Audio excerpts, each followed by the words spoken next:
Joe Rogan is so good in conversation, he just got $100 million to license his podcast to Spotify. And a big part of Joe's success comes from his ability to command respect from a broad range of people, from fighters to movie stars to academics. For an example of the kind of respect he commands from people, check out this clip of him and Jordan Peterson. You're a lot smarter than anyone might think, which is quite interesting. So you're a weird combination because, your persona doesn't shout intellectual, but you're damn smart and you're tough as a bloody boot and you ask really provocative questions. Now, most of the time, respect is something you have to earn over time. But in this video, we're going to go over 4 things you can do in conversation to immediately command more respect from the people around you. And while Joe may be helped by factors like the way he looks and his fame, the habits we're about to discuss will work for anyone who tries them. The first thing that we'll just touch on briefly that immediately helps Joe command respect is the way he speaks. As an example, listen to him discuss the physical difference between men and women in sports. Most sports involve speed and power. We have an entire video on how to create an attractive voice, so I'll link to that at the end of this video, and I won't touch on the strength or timbre of his voice. But 3 things you'll notice with Joe that help him instantly command respect is he does not rush, he emphasizes his words, and he uses pauses between words to hold your attention. Now compare that to Adam Conover, who he's debating at that moment. I was talking to some people about this, and in sports, not to pick on Adam here, but that moment is a nice example. If you use filler words like that, it can make you seem either uncomfortable or afraid that if you stop talking, you won't get to finish your thought. There are tactical things you can do vocally to command more respect, like putting emphasis on your last word. But the most important thing is your mindset.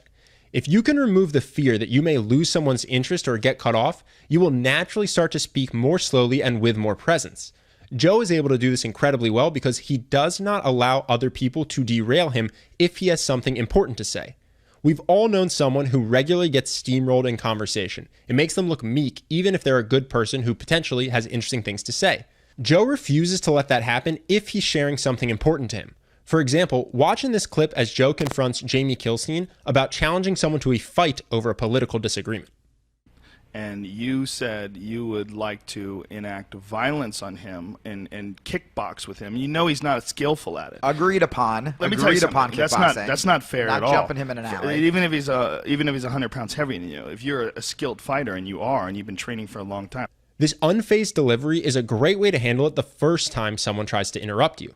He does this again later in the interview, ironically while talking about Daniel Tosh being interrupted by a heckler. 100% uncensored ride through the mind and imagination of Daniel Tosh, again, not to be interrupted by a moron. And when that moron does interrupt with something completely non-ironic, ridiculous. But sometimes simply continuing to speak isn't enough to stop someone from interrupting you. So in certain situations where you feel the person has repeatedly tried to cut you off, you can call it out like Joe does here. Not only is it not fair, it's kind of creepy. It's kind of creepy. Hold on a second, man. For real. As a martial artist, sure. You're not picking on another martial artist. Importantly, notice that he doesn't yell. It's important to remain calm when you call out the interruption. This is a great way to take control of a situation if things have gotten a bit heated. For instance, in his interview with Milo Yiannopoulos, Joe and Milo are constantly interrupting each other. But by calling it out, Joe takes command of the conversation, and Milo shows respect for the call-out by ceding the floor to Joe. You think there's the only way that a person could have ethics and morals and treat each other well? No, I didn't say the only way. Don't you think that people understand what's good and what's bad? Listen, if we're going to have a conversation, we can't keep talking over each other like this. When someone's trying to make a point about something that's complex like this. This isn't to say Joe will never let himself get interrupted. In fact, he often allows friends to speak over him when they're just messing around. It's when he has something he feels is important to say that he makes sure he gets heard.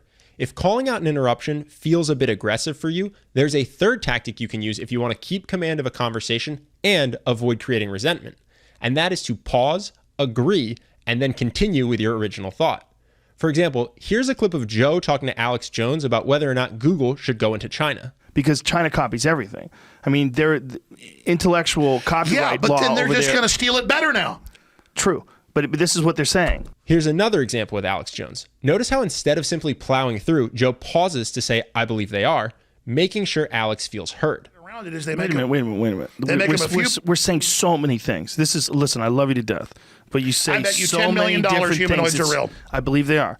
But you say so many different things without stopping. So when you're interrupted while saying something you think is important, acknowledge the person and what they've said, and then return back to what you were saying. This is a great way to command respect in a conversation and make the person you're talking to feel respected and heard. Now that said, Joe is not a people pleaser. He doesn't spend every second of the conversation trying to get people to like him. In fact, one of the strongest habits he has that immediately commands respect is that he will share his honest thoughts even if he knows some people might not like them.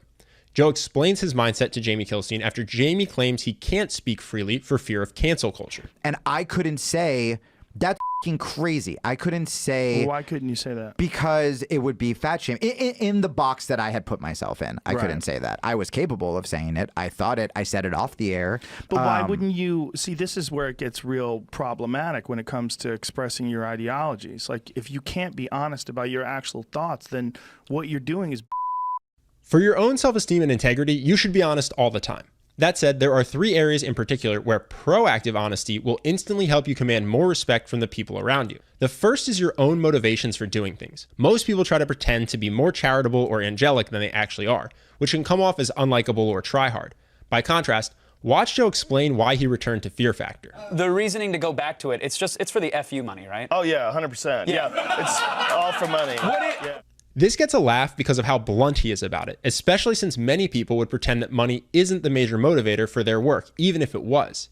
If you stand out from the crowd by sharing something about yourself that other people might not be comfortable sharing, you immediately get respect for your honesty, even if people don't like the motivation itself. The second area where honesty instantly commands respect is when you call someone else out for bad behavior. This is especially powerful in situations where the people around you are likely thinking the same thing, but wouldn't have the confidence to say it. For example, watch him call out Jamie here for abusing the word like. Google me, it's like sexual misconduct stuff. And like, that's really scary. And again, I don't want to be like, you know who the real victim of Harvey Weinstein is? Jamie Kilstein. Right. But like...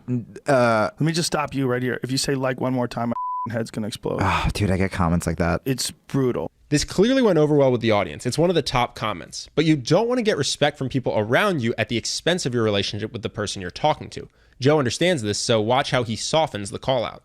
I do it too, man. A lot of people do it. It's an easy one to do. I'm gonna... This "I'm not perfect either" is a great way to earn respect for your honesty and help maintain your relationship with the person you called out. The third area where Joe's honesty earns him respect is when he shares his opinions in the 2 no-go topics of polite society, politics and religion. These are topics many of us have been told to avoid, but Joe will buck that advice and share his honest opinions here too, even when he knows he might get backlash for it. For example, here he is in 2013 discussing transgender MMA fighter Fallon Fox fighting in women's MMA. And she wants to be able to fight women in MMA. I say no way. This can be a scary prospect for most people. One thing you can do to make this much easier for yourself is to proactively address ways you might be misunderstood. If you go out of your way to build common ground and answer their objections before they even say them, you'll feel much more confident doing this, and it will be better received. For instance, watch how Joe makes it clear his issue is with Fallon fighting women, not the fact that she's transgender. He builds a bridge for people to agree with him on Fallon Fox without being transphobic. You know, you want to be a woman and you want to take female hormones, you want to get a boob job. That's all fine. I support your life to live, your right to live as a woman. Joe later said this podcast caused some of the worst backlash he's ever faced online, but he was also respected for it by many people who agreed with him. When you're confidently honest about who you are and what you believe, you become like a magnet. Some people may be repelled, but you also attract people to you in a powerful way. The danger here is if you're receiving respect and praise from people you agree with, it can be easy to want to avoid anyone who disagrees with you and get caught in an echo chamber. Many people today are guilty of this. By contrast, Joe actively seeks to break the echo chamber. He often brings on guests who have opposing viewpoints, and he's willing to change his mind on even his long-held beliefs. For example, he was once vocal that the moon landings were fake, but after hearing opposing views, he changed his mind.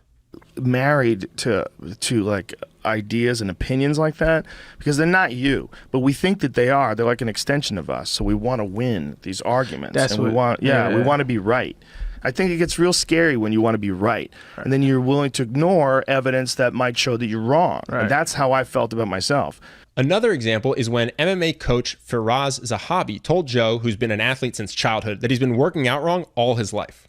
If you're sore, you overdid it. Whoa. Because I can't train the next day if I'm sore. Well, I opened the wound. Every time I work out then. What's that? I said I've overdone it every time I worked out. You may have.